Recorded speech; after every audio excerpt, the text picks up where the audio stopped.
Colegio de Funcionarios Públicos Jerarquizados de la Provincia de Santa Fe. Ética y formación al servicio de la comunidad. Sumate. Cada día tiene algo para decir. Nosotros elegimos escucharlo. Nos, radio y streaming. Comunicación para encontrarnos.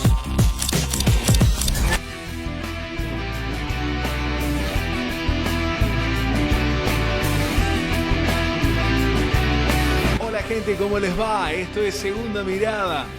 Este es el lugar, este es el programa que se emite por YouTube y también por Instagram desde el canal de Nos Radio y Streaming. Solo se trata de que vayas al buscador de YouTube o al de Instagram y pongas ahí en el buscador Nos Media OK, ¿sí? Nos Media OK. Y eso te va a llevar a Segunda Mirada, este programa. Así que suscríbete, que es gratis, nos acompañás y de paso danos un like que nos sirve un montón. Todos los martes a las 21 estamos nosotros. Acordate, nosotros estamos así, en Nos Media OK.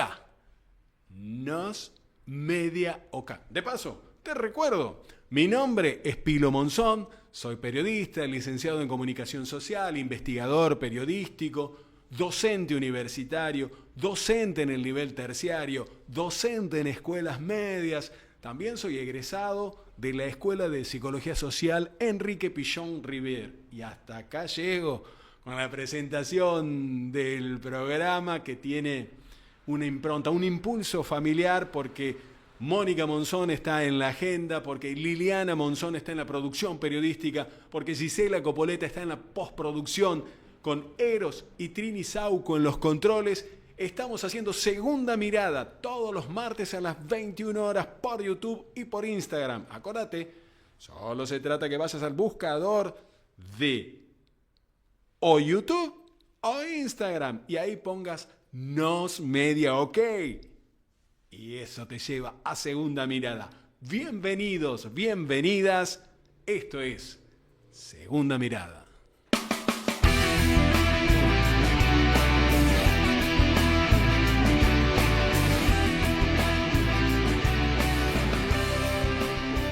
Juego convulsivo, juego patológico, ludopatía, adicción al juego, apuestas excesivas, los jóvenes al límite. Estos son algunos de los términos, estas son algunas de las posibilidades de abordar una misma problemática que en la actualidad de la ciudad, de la provincia, de la Argentina, se han convertido en temas de investigación, desarrollo y análisis. Hay un crecimiento inédito del mercado de las apuestas y esto ha traído aparejadas nuevas formas, nuevas problemáticas que se han interpretado, sea por el lado de una enfermedad, sea por el lado de una adicción, sea por un modelo de situación. De todo esto vamos a estar hablando con dos personas.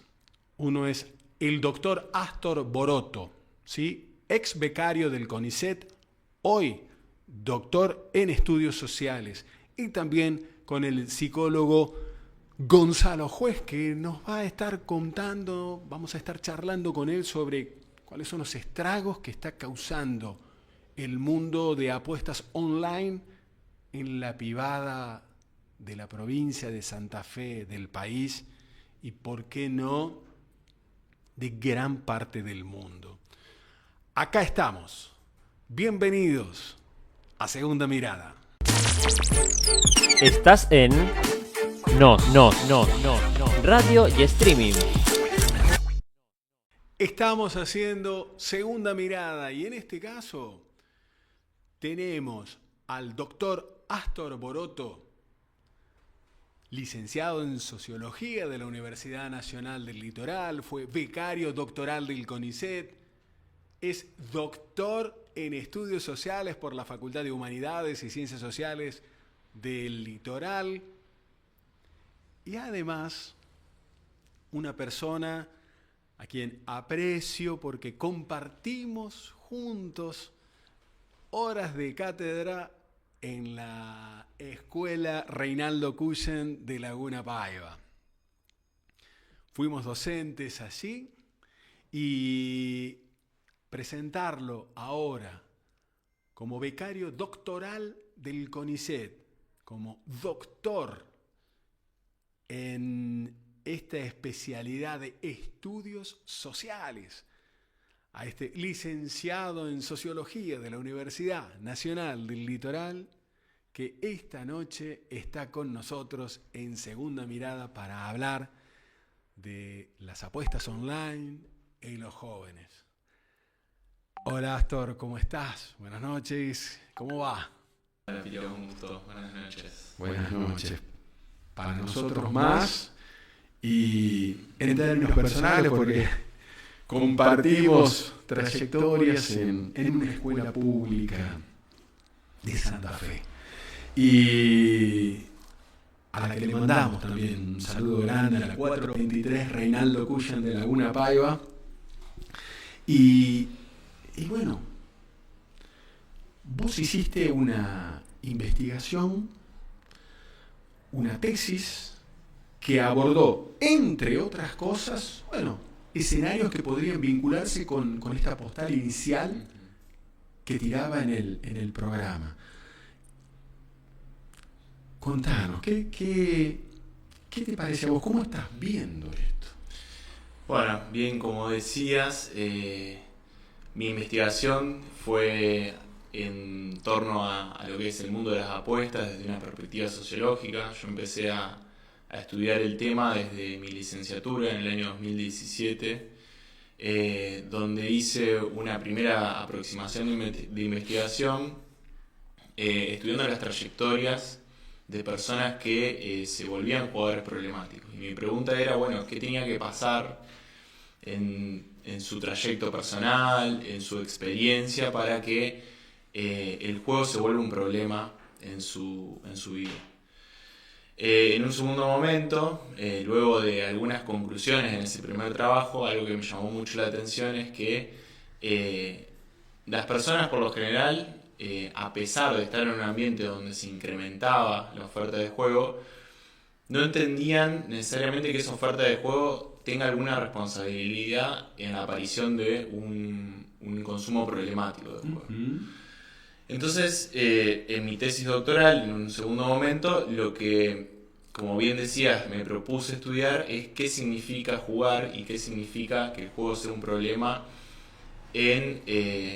específicamente en la provincia de Santa Fe, en todo este trayecto desde el 2000, que se inicia un proceso de legalización de casinos, con un debate legislativo que aprueba la instalación de casinos en 2001, hasta una época muy reciente que es el 2024, donde nos encontramos con otra cara diferente del problema, que tiene que ver precisamente con las apuestas en niños, niñas y adolescentes. Ahí la mirada histórica lo que nos permite ver es que hay cambios en cómo la sociedad entiende que el juego es un problema. Si bien cuando hablo de juego me refiero a juegos de azar y de apuestas. Hay cambios, por más que siempre los juegos de apuestas fueron un tema polémico, la manera en que entendemos como sociedad, explicamos ese problema y ofrecemos soluciones, va variando a lo largo del tiempo. Y para que varíe, se tienen que combinar muchísimos factores, tienen que ir mutando los actores que trabajan para que imponer alguna mirada de ese problema. Tienen que mutar las políticas públicas, muta también el ambiente del juego. Y mi trabajo, a grandes rasgos, lo que se propone es poder poner en contexto la problemática actual del juego. Claro, para llegar ahí hubo un inicio en el que vos pones tu primera mirada, que es el arranque con los casinos en Melincué, en Rosario y en Santa Fe. Melincué, Santa Fe, Rosario. Esa es la secuencia de irrupción. Allá estamos hablando en la primera década del siglo XXI. Ujú. Sí, es muy interesante el proceso en Santa Fe porque Santa Fe fue en Argentina tenemos una legislación que hace que cada una de las provincias regule su oferta de juegos de azar. Esa particularidad que tiene nuestro país hace que cada provincia tenga su propia historia en relación al juego. Santa Fe fue la provincia que más resistencia tuvo a la instalación de salas de juego. De hecho, fue la última que legaliza los casinos en todo el territorio nacional. En todo el país, Santa Fe fue la última provincia que se adhirió a incorporar esta actividad de los Exactamente, casinos. sí, fue la última. Hay distintos factores. Uno tiene que ver con una fuerte resistencia de la Iglesia Católica que en cuestiones puntuales, como por ejemplo el juego, pero también en políticas de reproducción, tenían injerencias sobre las políticas públicas. Pero también, bueno, tiene que ver con, yo considero, una mirada sobre la responsabilidad sobre el bienestar o el padecimiento de determinados grupos sociales, como en ese momento se consideraba que los pobres eran quienes serían más afectados por el desarrollo de los casinos. Iban a ser el mercado directo de los casinos. Claro, discursivamente el rechazo se apoyaba en gran parte en ese argumento. Y de hecho, desde un proyecto inicial que hubo de legalización de casinos en el año 2000, que proponía, si no me equivoco, la instalación de alrededor de 36 salas de juego en todo el territorio provincial, la resistencia que hubo por parte de muchos actores políticos y también de actores de la sociedad civil, confluyó en que tengamos una oferta particular que no está compuesta más que de 3 casinos en toda la provincia. Si uno ve provincias vecinas como Entre Ríos, Corrientes, Córdoba, la oferta es mucho más amplia. Bueno, ni que hablar la provincia de Buenos Aires, que tiene bingos dispersos por todo el conurbano. Bueno, nuestra provincia, la característica de esa oferta de juego físico tiene una razón de ser, que es esta historia y esta resistencia y estas negociaciones entre la necesidad de legalizar en un contexto en que estaba sumamente difundido las salas de juego y las ideas contrarias que pensaban que iban a tener efectos sociales adversos. Entonces, como una manera de consenso, se alcanzó que se legalicen 3 salas de juego, que son las que tenemos hoy en día, que mencionabas vos, Claro. Juez, Santa Fe y Rosario. Y después esto fue, como lo señalás en tu tesis y como también en diferentes exposiciones, bueno, hay un factor de contexto que va cambiando de modo tal que hoy ya los casinos como tales, bueno, tienen su lugar de emplazamiento y demás, pero hoy la problemática, quizás las situaciones más visibles de afectación, hoy casi van desde algún lugar a cada uno de los que hoy cuenta con un celular, ¿no? Sí. Es una multiplicación de situaciones. ¿Cómo la denominás vos a eso? Bueno, ahí es un punto muy importante porque en este proceso que yo relataba de legalización de casinos, también al formar un mercado nuevo se limita a quienes pueden acceder y quienes no. Y cuando se inaugura la oferta física de juego, es más fácil regular el acceso de las personas. Se había determinado que menores de 18 años no podían apostar, que el juego no iba a estar diseminado por toda la provincia, sino que iba a estar en 3 lugares puntuales, y esa es una manera como de acotar ese vínculo entre la oferta y la demanda. La gente que quería ir al casino, qué sé yo, por ahí venía desde, si me pongo a pensar acá en Santa Fe, desde la región, una vez por semana, por mes, cada 15 días, centro norte provincial. Sí. Bueno, era como más fácil para regular. Sí, había una necesidad de desplazarse físicamente, también Sí. había horarios, uno tenía que moverse para poder ir a apostar. Todo eso estalla y explota con la aparición de la oferta de casinos online.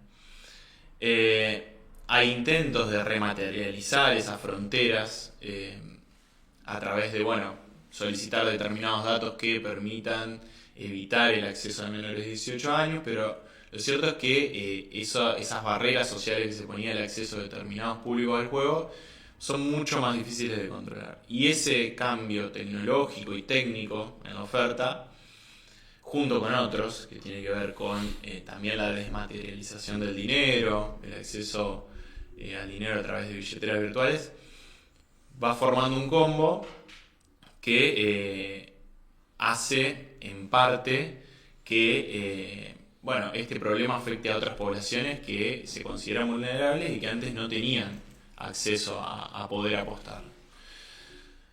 Y claro, y acá hay un tema en donde, a propósito de las multidimensiones que empiezan a surgir, búsquenlo, así como les digo, busquen Segunda Mirada en YouTube y en Instagram. A partir de Nos Media OK, y ahí van a encontrar este programa y los anteriores. Bueno, busquen también en los buscadores de Google.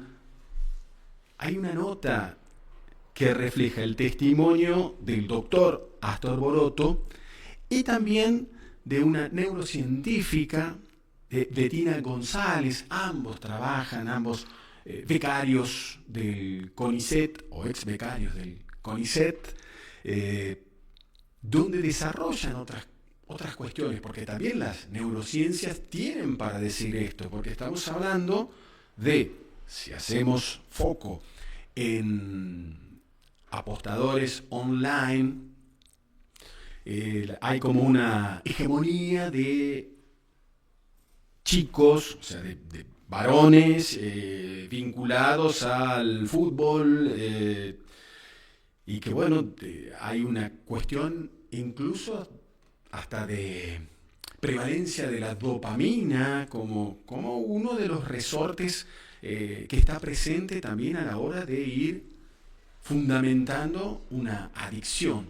Digo, vos le das una mirada social, pero también hay otro tipo de abordajes que también están presentes, ¿no? Y que que desde el CONICET se los esté poniendo en visibilidad.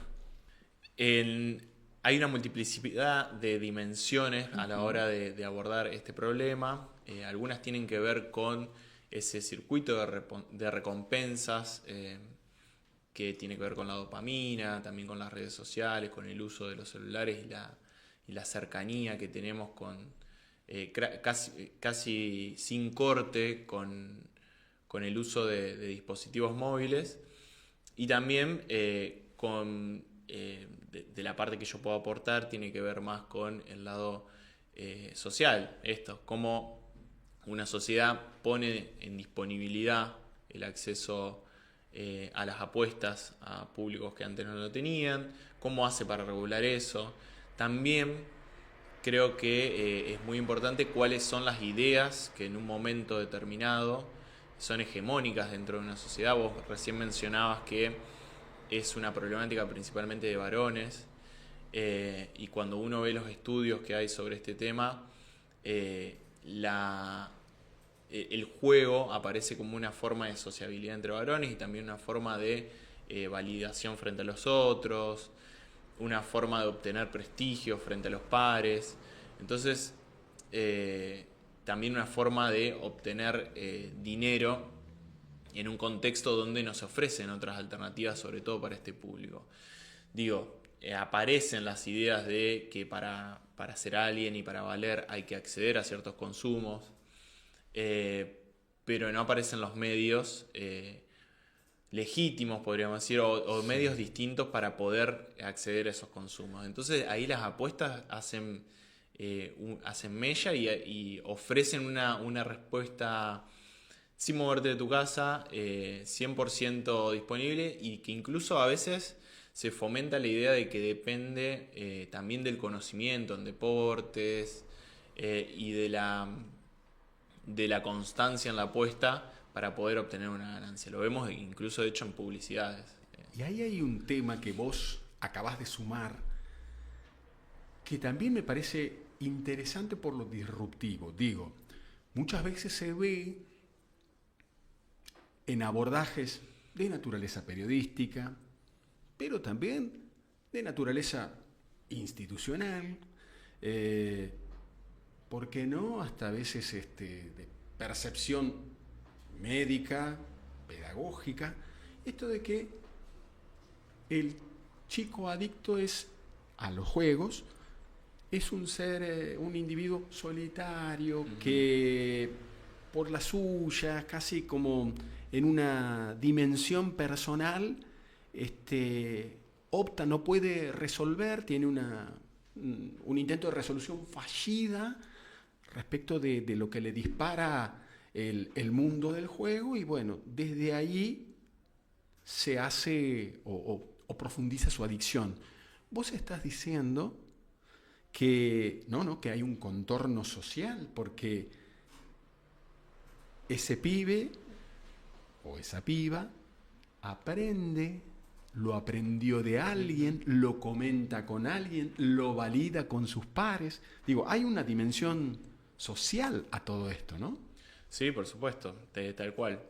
De hecho, también los estudios más recientes que hay indican que los jóvenes acceden a las plataformas de apuestas, las conocen a través de algún vínculo cercano con un familiar o también con amigos o amigas, digamos. Entonces ahí hay una fuerte vía de acceso que está relacionada a los vínculos primarios o los vínculos con pares que tienen los adolescentes, y que digamos, de alguna manera no surge de la nada, sino que las apuestas están circulando y están inmiscuidas en gran parte de la población, y es en ese contexto que se habilita e incluso también se fomenta en ocasiones la práctica. Y me parece que este punto es muy importante, de pensar que si bien existen casos que podríamos o se encuadrarían dentro de lo que los diagnósticos médicos llaman juego patológico o ludopatía, pero hay un más allá, me parece, de la ludopatía, que hay que entender que el juego tiene otros significados para estas poblaciones, hay otras maneras de verlo, otras maneras de interpretarlo, que cuando solamente se pone disponible la idea de que si sos menor no debes apostar, de alguna manera se obtura la posibilidad de que se hable de otra manera y que los adolescentes puedan decir por ahí lo que piensan de las apuestas sin sentir que hay un juicio moral sobre lo que ellos pueden expresar, para problematizarlo, no para aprobarlo, sino para que pueda salir, ponerse en palabras y que podamos hablar de qué piensan los adolescentes de las apuestas, dónde consideran que empieza el problema, si siempre es un problema. Para que también como adultos podamos tener un abordaje un poco más amplio y quizás no tan moralista por ahí. Claro. Sí, porque lo vimos durante el Mundial.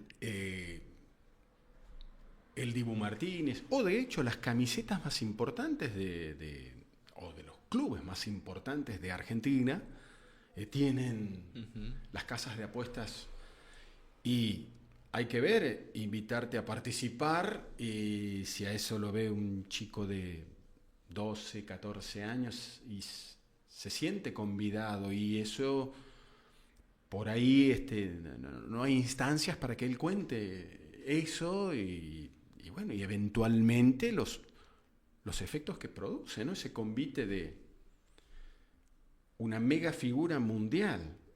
Sumate, vení, jugá con nosotros, sumate a este equipo, y es cómo hacerlo, ¿no? Cuando también al mismo tiempo vos señalás también de alguna manera, y hay muchas de las barreras que en este contexto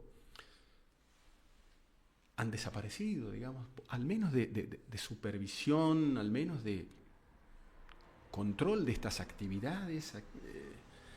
Estamos en un contexto donde hacer plata fácil, hacer rápido y sin tener en cuenta lo que cueste, complica un poco el escenario, ¿no?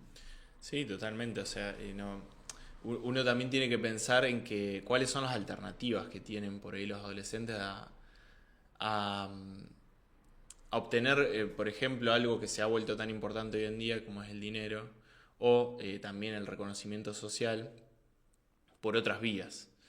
Si la idea que transmitimos es que el reconocimiento social solamente se obtiene a través del dinero, bueno, vamos a estar ahí habilitando o fomentando una forma de ingreso a vías rápidas de obtención de dinero. Si también, por ejemplo, la educación pública o la educación universitaria se desfinancia y se recorta, bueno, ahí también es otro camino que se va obturando para estos públicos y que incluso se desprestigia, ¿no? Como si fuese algo indeseable poder hacer. Yo creo que es al contrario, digamos, hay que tratar de dar todas las posibilidades para que la mayor cantidad de personas puedan acceder a estas vías de obtención de prestigio social e incluso también de ganarse una vida económicamente, puedan ser fomentadas.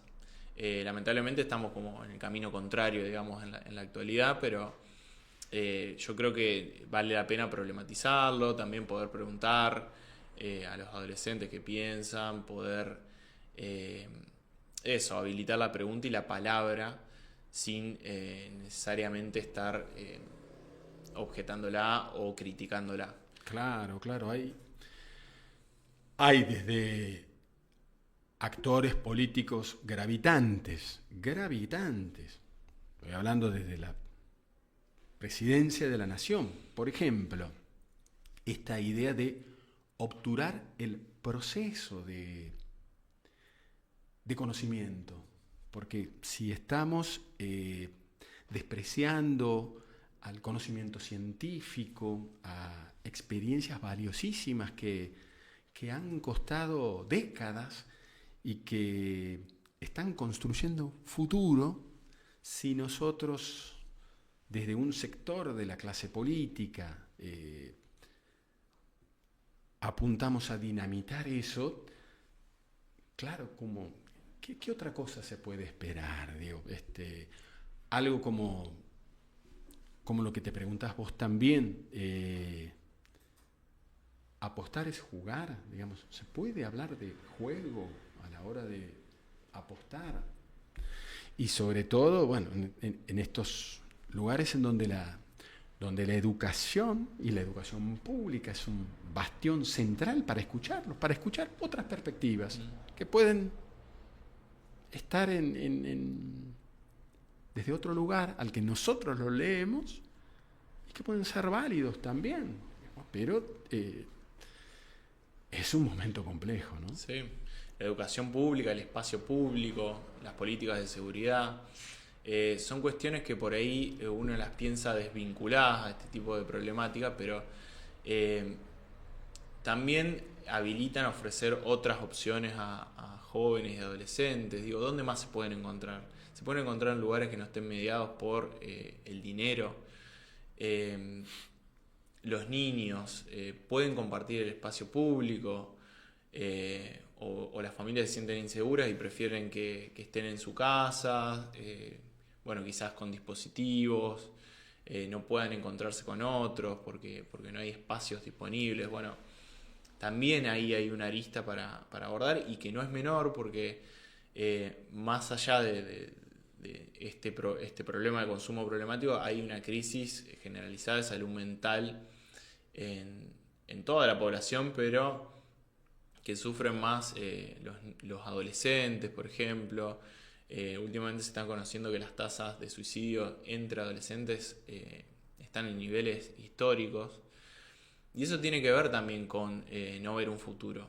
La sociología ha trabajado el problema del suicidio y hay cuestiones respecto a sentirse integrado en un todo más amplio, en poder darle sentido a la vida de uno, que tiene que ver con la posibilidad de encontrar un lugar dentro de la sociedad. Y cuando uno no encuentra un lugar dentro de la sociedad, sufre, trata de buscar salidas individuales o pierde el sentido incluso de su existencia. Entonces, bueno, son cuestiones complejas y que requieren un abordaje también complejo y amplio a la hora de pensar. No solamente me parece que tenemos que pensar en alternativas terapéuticas, sino en hacer una mirada también profunda y estructural del momento que estamos viviendo, que explica también en gran parte estas problemáticas que van apareciendo. Mirá el vacío de ese que hablabas vos, de ese que estamos hablando, digo, el vacío existencial que por ahí aparece en chicos tan jóvenes y vinculados a los costados más oscuros de las apuestas. Este es un video de UNICEF Argentina. Es el video número 1, es 1 minuto, pero es un video para que todos tengamos presente. Saca la defensa del Depo con un pelotazo largo. La baja el Toro de pecho, la aguanta. Gambeta magistral del Toro. Se la lleva a toda potencia. Pasó como una exhalación. Mano a mano con el arquero. Toro. Gol. ¡Gol del Depo! 1 de cada 4 adolescentes apostó alguna vez en Argentina. Empezá hoy la charla con ellos. Las apuestas online afectan su salud mental. Busca más info y recomendaciones en unicef.org. 1 de cada 4 adolescentes apostó alguna vez en la Argentina. Las apuestas online son un problema de salud mental y este es el video de UNICEF Argentina, digamos, 1 de cada 4. Y como bien marcás vos también en tus abordajes, acá no se podría hablar de alguna cuestión de índole monetaria. Esto es policlasista, digamos, el fenómeno, ¿no? Sí, es un fenómeno sumamente expandido. Yo creo que todavía hace falta conocer mejor y considero por trabajos que se han hecho en otros países que hay diferencias en los sectores sociales que apuestan en cuanto a la urgencia y el significado que tiene esa apuesta. A veces en sectores sociales muy vulnerados la apuesta cumple un rol casi de inversión o de desesperación, de poder multiplicar el escaso ingreso que se obtiene para poder cubrir necesidades básicas. Y ese significado es diferente entre los sectores en las clases medias o las clases más acomodadas. Entonces ahí también me parece que hay que poner un ojo para poder volver a socializar un poco esta práctica y no, si bien es colectiva, me parece que los significados son distintos en cada uno. Y como toda vulnerabilidad, para los grupos más desfavorecidos termina siendo más grave y termina a veces teniendo consecuencias más significativas. Entonces hay que pensar también en cómo se asocia la idea de las apuestas en relación a distintas situaciones y urgencias y estados de existencia material. Entonces hay que poner la mirada ahí de nuevo, porque si volviendo al principio, cuando hablábamos de que las objeciones cuando se instalaron los casinos eran que los pobres no apuesten porque se consideraban que iba a ser más perjudicial para ellos. Con la aparición de la idea del jugador patológico, se nos borraron todas las fronteras de los grupos sociales en relación a la problemática. Y quizás la pertenencia a un grupo, a distintos grupos sociales, nos explican de distinta manera cómo sucede este fenómeno. Y ahí creo yo que hay que recuperar un poco de eso, de ese marco social para entender también las apuestas.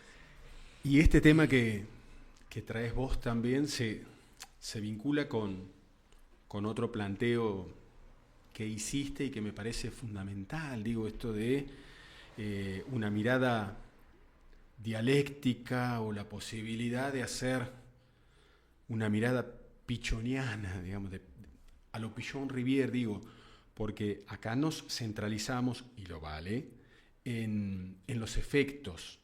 Ahora, en la generación en los actores, en los protagonistas, en las grandes empresas de apuestas, que son las que hoy financian la mayoría de las propuestas televisivas, en términos generales. Después también están financiando todos los espacios deportivos, todos los canales deportivos, y eso también te limita la agenda, la Sí. oferta de contenidos, digamos, poder discutir, escuchar voces, tener a personas como vos, hablando y contando, pero también hay otros especialistas. Esto que charlábamos recién, digamos, los aportes desde la psicología. En un ratito va a estar con nosotros el licenciado en psicología Gonzalo Juez para contarnos cómo se puede mirar esto desde así. Pero esto que decías vos, esto donde gran parte de esta estructura no está siendo siquiera vista desde el punto de vista político. Sí. Hay una metáfora que es muy gráfica, que uno piensa frente a un precipicio, ¿qué podemos hacer? Si poner una ambulancia abajo del precipicio para que los que caigan los podamos atender, o si podemos poner una barrera para que la gente no se caiga de ese precipicio. Pensar en poder regular un poco más con otra fortaleza desde el Estado, en limitar la difusión de ciertas publicidades que prometen la salvación y también estimulan la apuesta, en algunos casos casi compulsivamente, digamos. Es una forma de reconstruir esta barrera para que las personas no caigan y no tengamos que asistirlas una vez que ya han desarrollado una problemática. Y también hay que pensar en, además de la regulación en cuanto a las plataformas de apuestas, también en la regulación en la publicidad, como decía. Hay esta difusión casi indiscriminada de publicidad, hace que se normalice la práctica y no haya una verdadera conciencia de los riesgos por ahí que tienen. Y eso, también hay ciertos estudios que son interesantes de ver, porque los adolescentes tienen una conciencia crítica frente a esto. Sí. Tanto como a veces normalizan el mundo de las apuestas, también detectan una contradicción entre una publicidad que está de una manera muy alegre promocionando las apuestas, y de repente cambia el tono y te dicen: si sos menor no apuestes. Entonces esa contradicción genera una tensión y una crítica también por parte de los adolescentes. ¿Algo más que quieras sumar? ¿Alguna idea? Creo que es eso, un problema muy complejo. Uh-huh. Yo creo que también los organismos reguladores se ven en una disyuntiva nueva porque la capacidad de limitar la oferta ilegal en este contexto y a través de estos medios tecnológicos es mucho más difícil. Pero yo creo que sería necesario evitar que eso opere simplemente como una excusa para expandir la oferta, ¿no? La oferta también tiene que ser responsable. Además de haber políticas de juego responsable, tiene que haber unas políticas de oferta responsable. Y ahí creo que todavía queda bastante para hacer, para regular la publicidad en base a otros criterios, como han hecho otros países que limitan el tiempo de publicidad. También se ofrecen mensajes mucho más amplios dentro de las publicidades respecto a las consecuencias problemáticas que pueden tener, y también a cuáles juegos y en qué modalidades están permitidos. Hay ciertos países que no permiten, por ejemplo, las apuestas combinadas, porque Claro. Está demostrado que generan un enganche mucho mayor en los apostadores, o hay muchas cuestiones que se pueden hacer, pero no son marketineras, como limitar los tiempos de respuesta de las plataformas, incorporar relojes que permitan setear previamente al usuario la cantidad de dinero y la cantidad de tiempo que quiere jugar, eliminar las ofertas de ingreso a una plataforma duplicando la primera apuesta o el primer depósito de dinero. Bueno, ahí hay cuestiones también que pueden se pueden trabajar todavía para dar forma a otro tipo de oferta. Sí.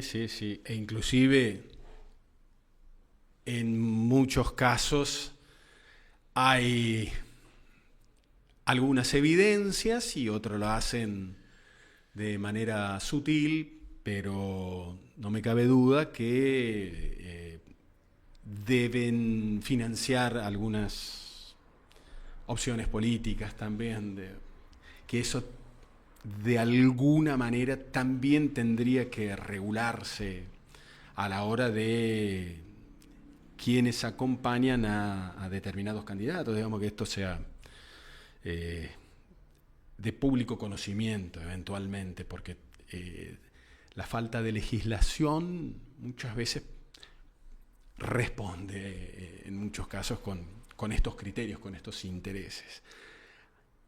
De todo esto, y porque hay una promesa, porque el hombre tiene que ir a dar clases a Coronda, el corondino tiene que dar clases en Coronda, la verdad que es un gusto, un placer, una vez más, y decirlo así, estar junto al doctor Astor Boroto.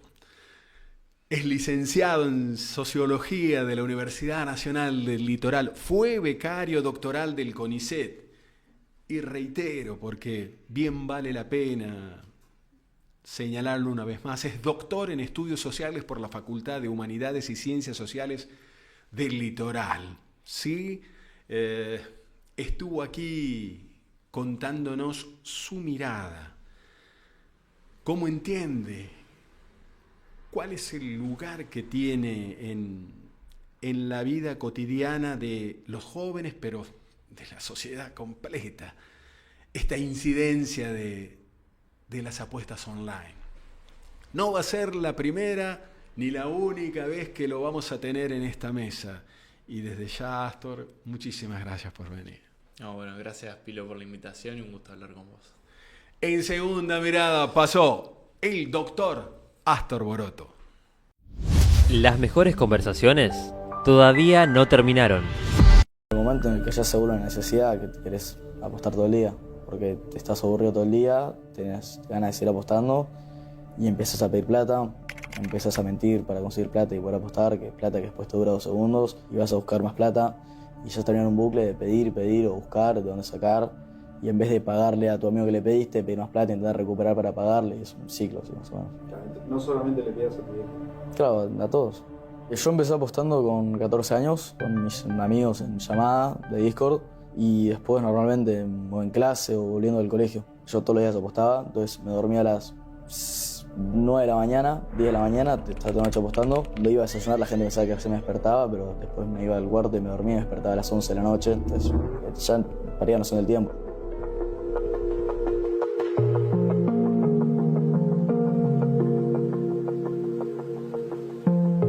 La presencia de las casas de apuestas en el fútbol lo que hace un poco es desvirtuar el deporte como siempre lo conocimos, ¿no? Por un par de cuestiones. Una, que ya ha tenido distintos casos de investigación en todo el mundo, que es cómo impactan los protagonistas, cómo los protagonistas están muy cerca de la trampa. Y por otro lado, cómo empezó a propagarse las ganas de apostar entre los adolescentes y los más chicos. Me parece que es lo más importante, ¿no? Lo que más cuidado hay que tener. Se van a tener que preguntar si está bien o está mal que en el medio del desastre en el que estamos con el tema de la ludopatía, la selección argentina y otros cuadros de fútbol le hagan publicidad a las marcas que traen esta problemática, sean legales o no. Si está bien o mal que un niño de 13 años tenga una billetera o una cuenta y que el padre no sepa en tiempo real en qué gasta el dinero.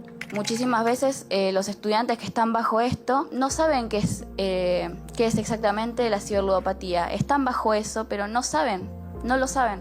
Vélez, que es un club de chicos, un club de jóvenes, un club para la niñez, tener la publicidad de apuestas online y decir que eso es el futuro y que eso es lo que viene y que las reglas de juego cambiaron, no, es al revés.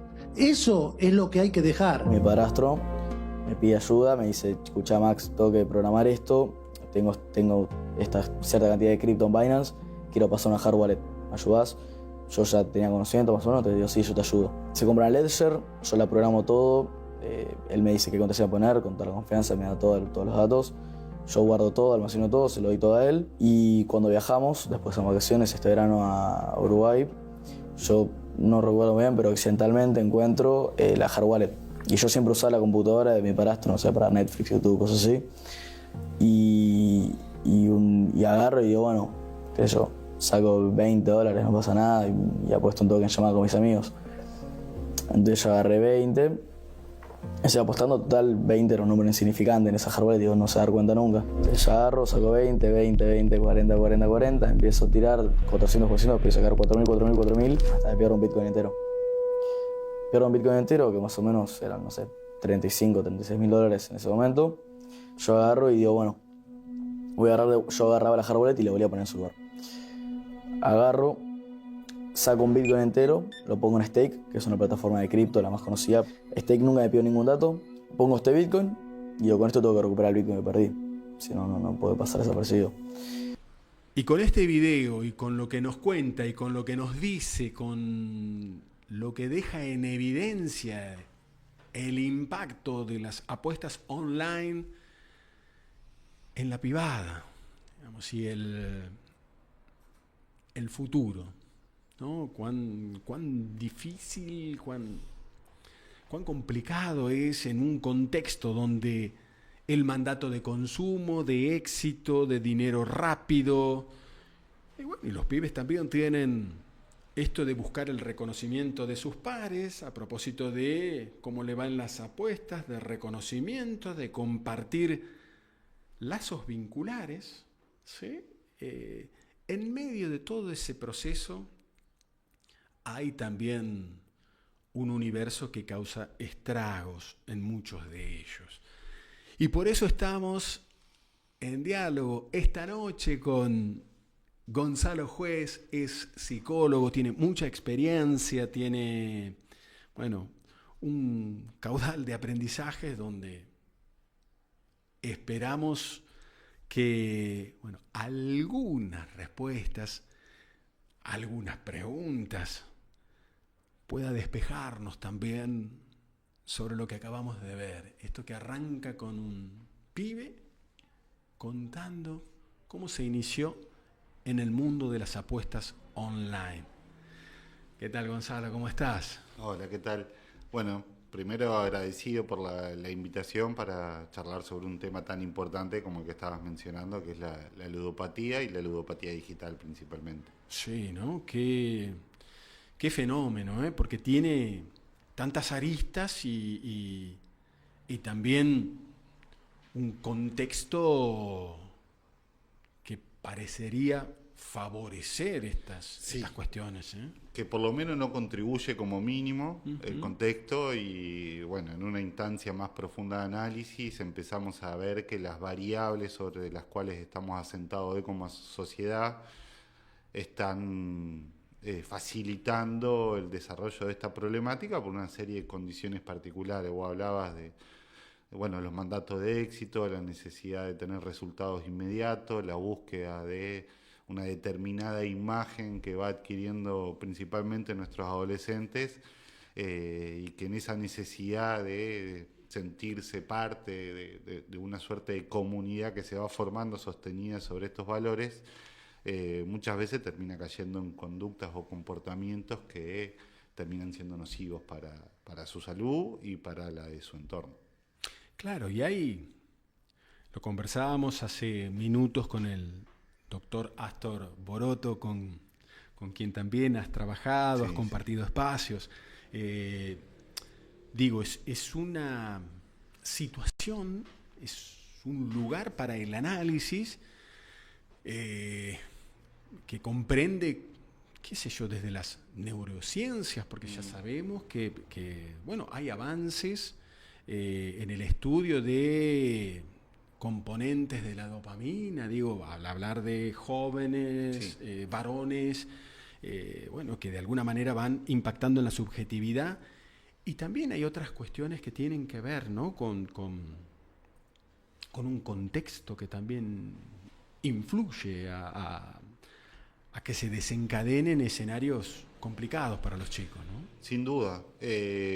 La neurociencia nos explica muy bien cuál es el funcionamiento, podríamos decir, de estas plataformas de apuestas, y también nos muestra cómo estos sitios han aprendido a capitalizar un momento evolutivo del ser humano, que es sobre todo la juventud y la adolescencia, entendiendo que es un momento, por ejemplo, en donde nuestro lóbulo prefrontal, que es donde está nuestra capacidad de inhibición, de toma de decisión, de evaluación de consecuencias futuras, está en pleno desarrollo, por lo tanto no cuenta con el total de sus competencias, y el sistema límbico, que es donde está la neurotransmisión del placer, donde se alojan las mayores conexiones neuronales de la dopamina, que es lo que nos permite establecer placer, está en pleno funcionamiento.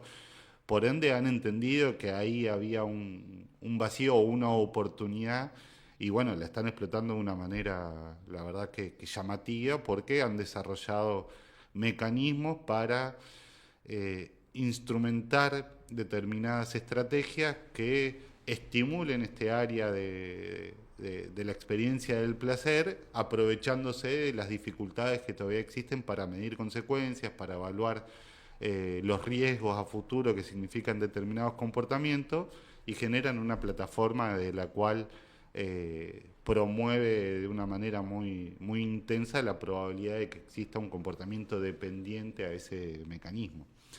De todas maneras, yo siempre digo esto, Skinner, que es el padre del conductismo, una de las escuelas de psicología, nos avisó de esto en el siglo XX. Lo escuché en algunos lados que ya están utilizando esta información. El conductismo nos mostró una faceta que se llamaba condicionamiento operante, en donde lo que hacía era estimular determinado comportamiento, sobre todo en animales como ensayo. En palomas le daba un sistema en donde tenían que apretar un botón y le caía comida, y resulta que la paloma iba y apretaba el botón cada vez que tenía hambre. Una vez que se saciaba, se terminaba el comportamiento, y luego redobló la apuesta para ir con el lenguaje que estamos utilizando, y dijo, bueno, no siempre voy a dejar que le caiga comida, sino que lo voy a hacer azaroso. Resultó ser que a partir de ahí la paloma iba compulsivamente a apretar el botón de la alimentación, del alimento, más allá de que tuviera o no tuviera hambre, sino que lo que quería era saber si le tocaba o no la recompensa, que básicamente es lo que significa el azar.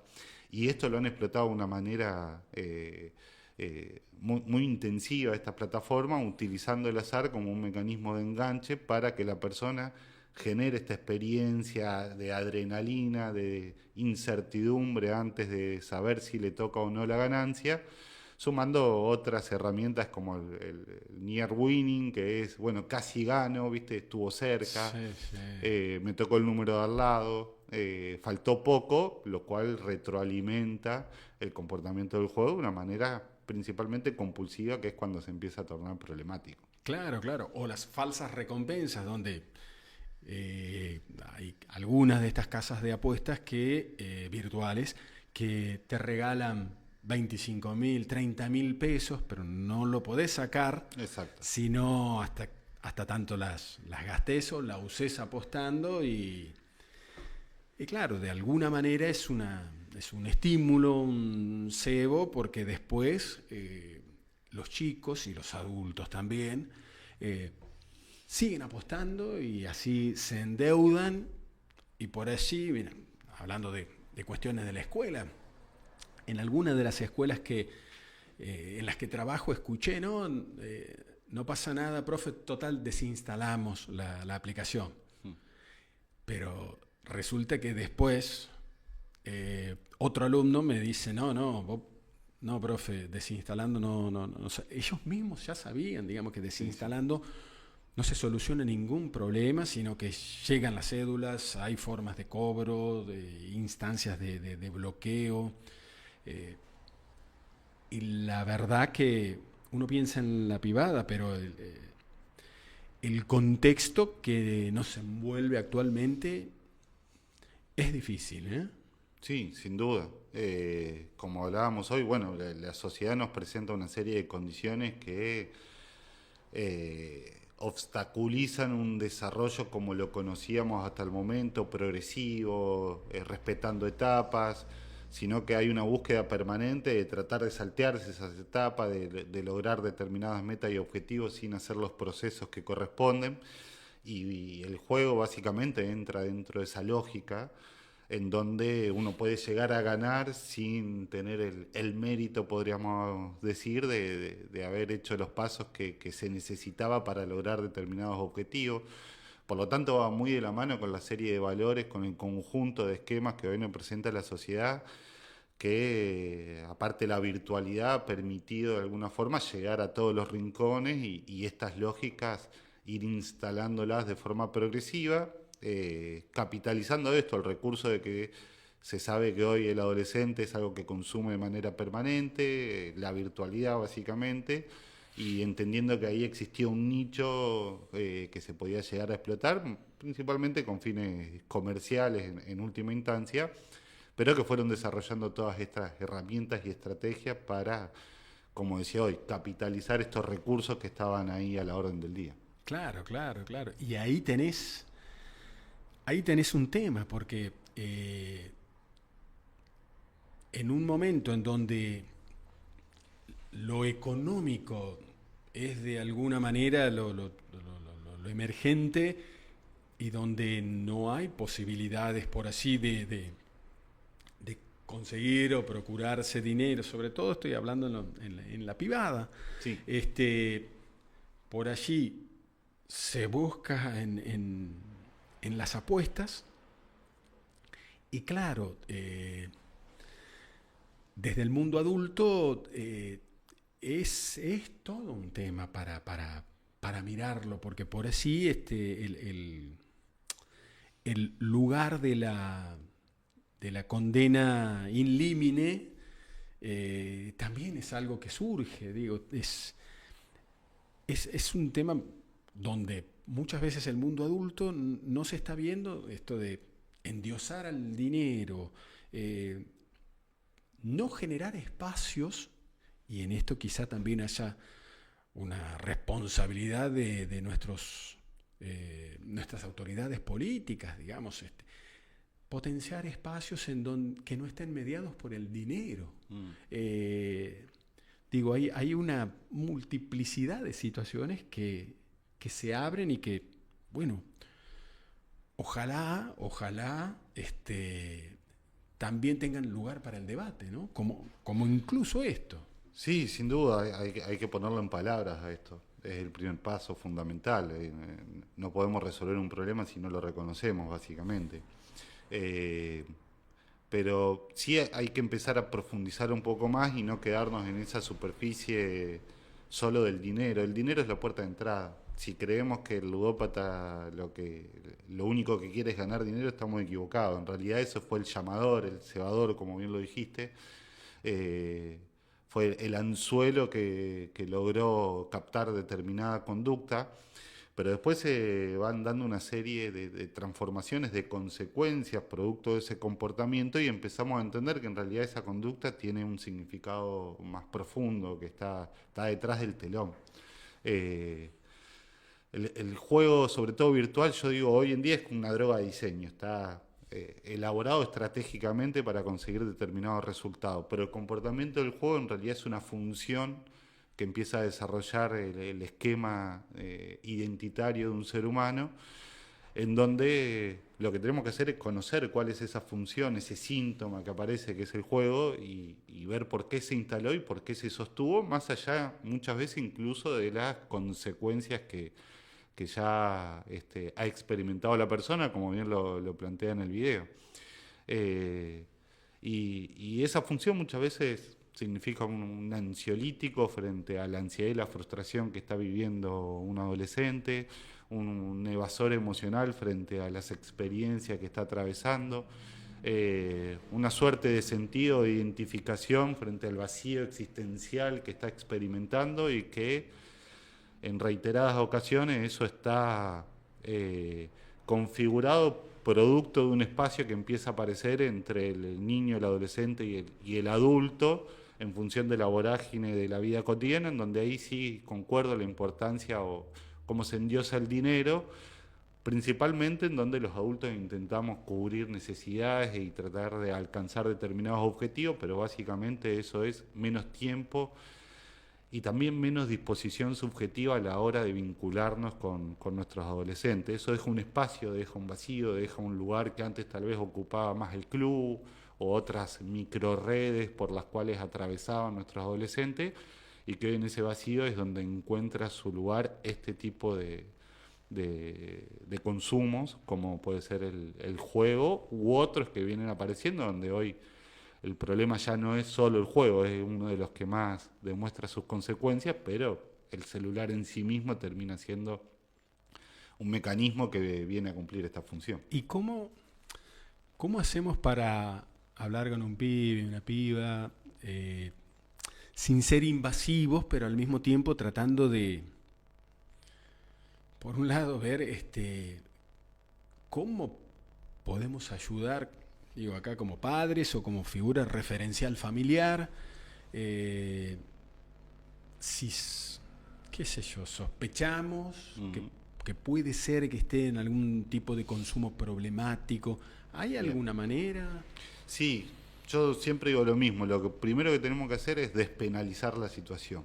Bien. Es corrernos de ese altar moral en que muchas veces nos ponemos, de lo que está bien y lo que está mal, y entender que es un comportamiento que significa un síntoma, es decir, un emergente, una manifestación que está teniendo una persona, y que en la medida en que se sienta juzgado va a ser menos probable que se pueda expresar, por una cuestión lógica. Si yo creo que lo que va a venir del otro lado va a ser esto que estás haciendo está mal, va a ser un castigo punitivo desde diferentes áreas, probablemente no lo voy a decir o lo voy a tratar de esconder o ocultar. Y eso resulta la piedra nodal de la cual tenemos que establecer el vínculo con nuestros adolescentes, nuestros niños, en realidad con los seres humanos en general. Estas características pueden llegar a permitir que haya una mayor apertura, una sensación de aceptación por parte del otro, de no sentirse juzgado, de acompañamiento, de contención, de incondicionalidad, diría yo. Y creo que ahí está uno de los términos fundamentales, de sentir que más allá de lo que pase, mi papá, mi mamá, mi tía, mi hermano, mi amigo, el que sea que se acerque a hablar de este tema, va a estar conmigo más allá de lo que haya sucedido. Eso habilita que la palabra circule, y justamente es lo que necesitamos a esta conducta compulsiva, es ponerla en palabras para que deje transitar la función que está teniendo, que muchas veces es esta, esconder y callar las palabras que no estamos diciendo para darle un trámite, una elaboración que no es la adecuada, sino que termina siendo esta anestesia que significa el exponerse a las pantallas. Sí, si te pido lo mismo, pero ya respecto de ¿qué te parece que se pudiera hacer en espacios como las escuelas o los cursos, para ir avanzando en este tema? ¿Por dónde pasaría? Bueno, primero estamos hablando de diseño de políticas públicas en general, porque trabajar con las escuelas significa generar un marco desde el cual se pueda actuar con esas personas que están atravesando su proceso académico, que esté sostenido sobre la prevención de este tipo de problemática. Creo que las escuelas es un lugar fundamental para actuar. Todas las encuestas que uno hace con adolescentes, y ante la pregunta de dónde te gustaría hablar de estos temas, siempre surge la escuela como primera instancia, ampliamente. Después viene la familia, muchas veces por estas características de tener temor a la respuesta o a la represalia. Por tanto, creo que son organizaciones fundamentales no solo en el desarrollo académico, educativo y formativo que tienen, sino también preventivo. Y si bien no podemos cargar a la escuela con todo, porque entiendo que es así, sí se pueden sumar espacios que principalmente busquen desarrollar a la persona no solo de su intelectualidad, sino principalmente desde la gestión de otras áreas que nos hacen seres humanos, como el aspecto de lo emocional, de la capacidad de abordaje y resolución de conflictos, desde la necesidad que tenemos de incorporar instrumentos que nos permitan enfrentar la vida, y que hoy en día la escuela termina siendo uno de los lugares en donde más predisposición hay a poder escuchar y trabajar en estos aspectos. Yo siempre digo, la escuela te enseña a sumar, a restar, a dividir, de historia, de geografía, etcétera, pero de cómo enfrentar o resolver una situación conflictiva hay diferentes experiencias que terminan suscitándose y que ahí aparecen otros actores, y de una manera indirecta o incluso sin intención terminan dándose esas herramientas. Bueno, si las fortalecemos, si le damos la capacidad y el conocimiento para gestionarse a sí mismo de una forma más saludable, para reconocer peligros, para poder prevenir posibles y potenciales consecuencias, creo que es mucho más probable que por lo menos reduzcamos las estadísticas actuales en relación no solo a esta problemática, sino a muchas otras que nos presenta la sociedad hoy. Sí, claro, porque de hecho, y no está ajeno al tema de las apuestas, aunque no es el único disparador, pero el mundo adolescente hoy está recorrido por registros de angustia, depresión, bueno, que tienen también múltiples factores, pero que bueno, forman parte de su cotidianeidad, ¿no? Sí, sin duda. Post-pandemia hubo un incremento significativo de las consultas vinculadas a la salud mental, en donde la virtualidad no colaboró mucho porque fomentó el aislamiento, quitó en muchos casos la capacidad de la experiencia satisfactoria y gratificante, simbólica, de esto de estar con el otro, del hacer, del deporte, de las diferentes actividades que llevaba adelante de manera natural tal vez ante un adolescente.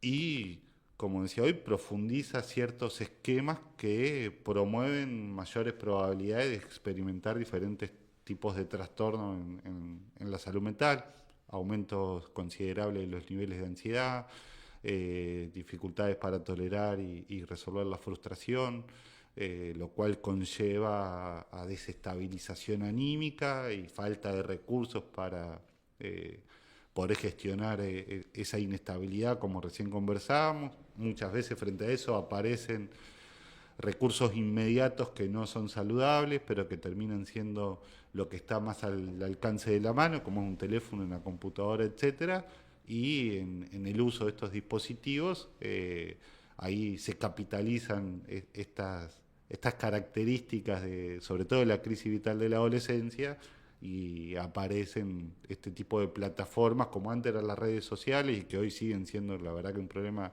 significativo, pero bueno, se le sumó complejidad con las apuestas, con los juegos online, que empezó también a ser mediado a través del dinero y termina teniendo un plus que antes tal vez era solo diversión, ahora toma otra noción característica cuando está intermediado por algo económico.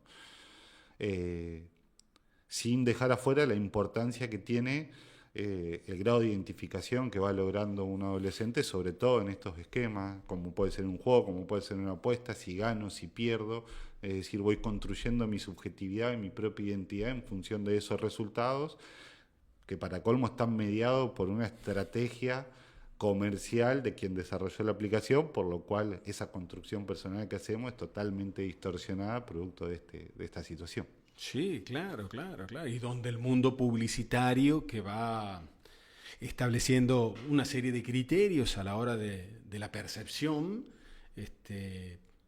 bueno, lo tuvimos en el Mundial, digamos. El Mundial fue el episodio de emergencia de una serie de situaciones, digamos, algunas de ellas interesantes, pero en otras también, digamos, lo vimos en tercera dimensión, en cuarta dimensión y todo lo demás.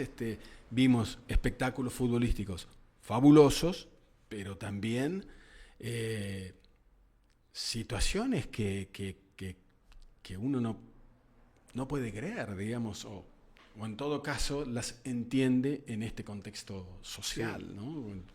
Sí, yo hace poco lo conversaba con otro especialista y le decía, el Mundial fue la maestría del marketing de los sitios de apuesta. El Cooling Break fue una estrategia específica en donde sabían que iban a captar al espectador porque era muy corto de tiempo, por lo tanto es poco probable que te levantes, que te vayas, sino que lo que haces es esperar mirando, y los que lo vieron tal vez van a tomar nota. Siempre la segunda publicidad era de un sitio de apuestas. Sí, sí. Creo que la primera no por una cuestión legal, la segunda publicidad era un sitio de apuestas. O sea, fue una estrategia comercial tremenda que tuvo unos resultados para eso increíbles, pero obviamente devastadores para nosotros como sociedad. Incluso después se fueron instrumentando herramientas que en el Cooling Break se podían cambiar apuestas, lo cual fomentaba no solo el sostenimiento del televidente en ese sentido, sino también esta posibilidad de tratar de ganarle al azar, de creer que uno sabe sobre el tema y desde ahí lograr esa identificación de si gano es porque sé, si pierdo es porque no. Y fue un bombardeo permanente, constante, que incluso simbólicamente tiene una serie de mensajes ocultos que son devastadores, como si sos menor no apuestes. O sea, indirectamente me está diciendo, si sos mayor, apostá todo lo que quieras, no importa que te endeudes, no importa que afecte a tu persona, a tu familia. Lo importante es que no lo hagas si sos menor por una cuestión legal. Entonces, esa serie de mensajes ocultos terminan influyendo de una manera directa en nuestras construcciones personales y fomentando un comportamiento que es totalmente insalubre para el ser humano en sí. Sí, claro. Como contaba el pibe del video de apertura, en donde, claro, el padre tenía bloqueado su cuenta, entonces le pidió el celular a él para seguir apostando, él, el adulto, en el teléfono del chico. Y después, claro, el chico vio esa billetera, estaba vinculada con una provisión de fondos y empezó a apostar él también, y eso también fue el Mundial, digamos. Sin duda. Ya venimos teniendo registro de que los chicos a muy temprana edad disponen, por ejemplo, de una billetera virtual, lo cual imposibilita la capacidad de control parental muchas veces. Si bien uno después puede ver qué se hizo, qué no, ya está hecho. Y es lo que yo siempre explico. Entonces, tenemos chicos de 13 años con billeteras virtuales, con la posibilidad de manejar determinado monto de dinero de una forma discrecional.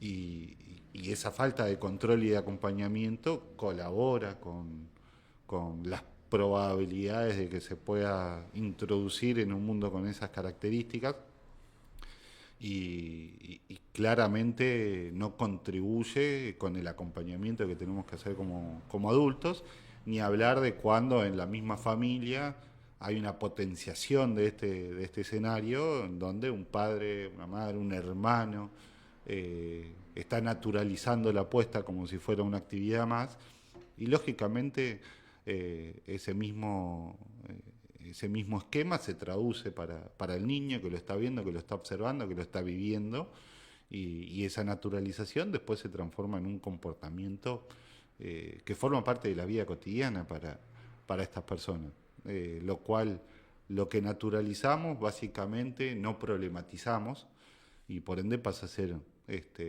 un hábito que se puede instalar tranquilamente porque no estoy concientizado sobre las consecuencias potenciales que acarrea ese tipo de actividad. Claro, porque los chicos están de alguna manera ahí en una situación en donde hay un manejo dinerario sobre el que ellos,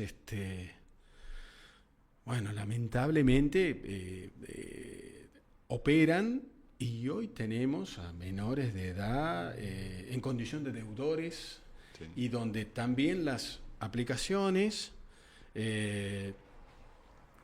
no registran, en realidad no, parecería ser que no tampoco les interesa saber de qué edad tienen sus suscriptores, digamos, y esas cosas también desde el punto de vista publicitario, porque cuando uno lo ve a un Dibu Martínez, un De Paul, un Kun Agüero invitándote a formar parte del equipo, y si muchos de los chicos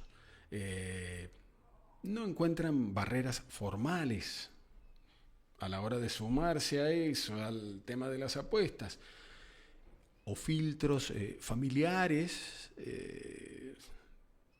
entonces el cóctel se complica, ¿no? Sí, no, sin duda.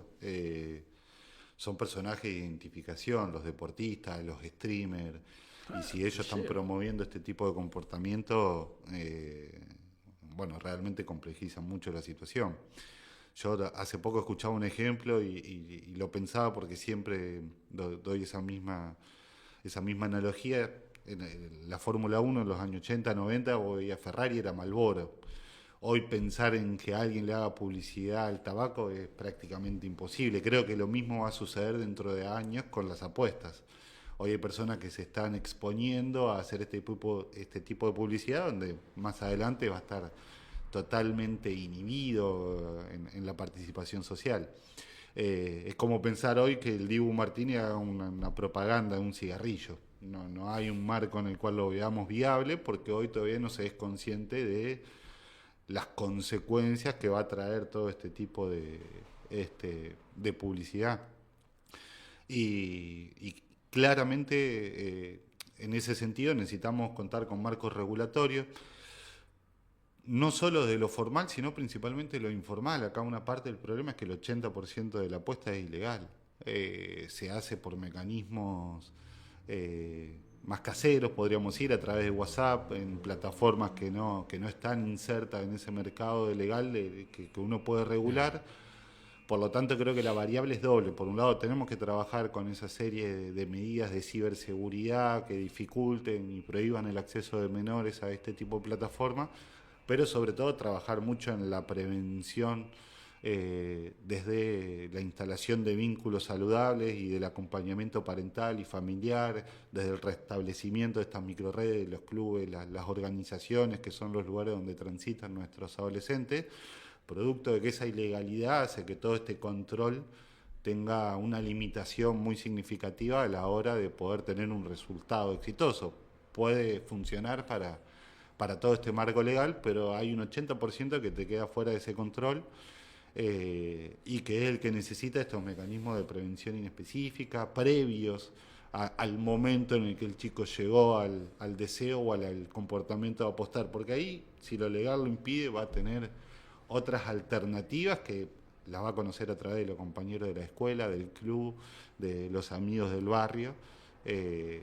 Hace poco la Fiscalía de la provincia de Santa Fe detectó que los cobros de apuestas que se hacen a través de WhatsApp, etcétera, había 35.000 menores involucrados.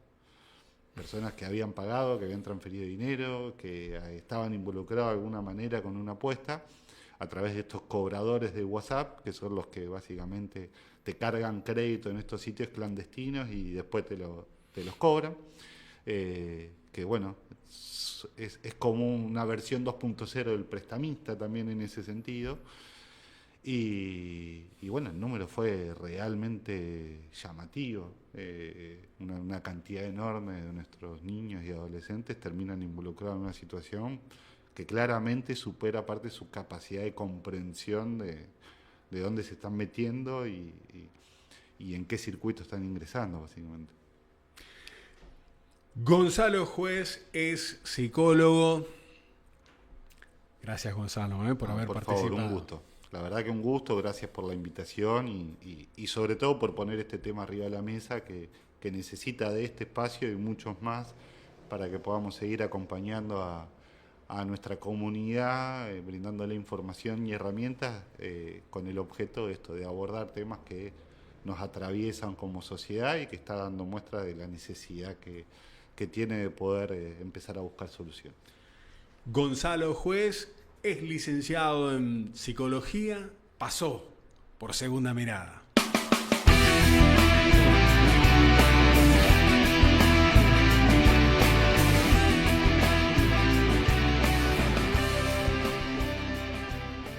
Bueno, gente, llegamos al final de Segunda Mirada. Un tema difícil, un tema complejo, un tema que tiene que ver con el presente y con el futuro. La idea era pensar soluciones que vayan más allá de lo individual, de poder socializar estas experiencias, poder pensar que no se trata de algo que le sucede a un solo chico, a una sola persona, a alguien en forma individual, sino que estamos en el centro de un entramado, que se trata de una problemática social que nos incluye a todos y a todas. Este es un problema de salud pública. Esto es una instancia que exige soluciones, formas de pensar, abordajes amplios, colectivos y complejos. Se trata de continuar manteniendo en agenda a este tema a lo largo de todos los espacios de debate posible. Estamos haciendo otra edición de Segunda Mirada. Gracias por acompañarnos. Acordate de dejarnos el like tanto en Instagram como en YouTube, porque es muy importante para nosotros. Gracias por estar del otro lado. Te esperamos el próximo martes a las 21 horas. Acompáñanos. Te esperamos acá, en Segunda Mirada. Gracias por acompañarnos. Cada encuentro deja nuevas ideas, nuevas voces y nuevas historias. Mañana volvemos a encontrarnos. Esto fue NOS, Radio y Streaming.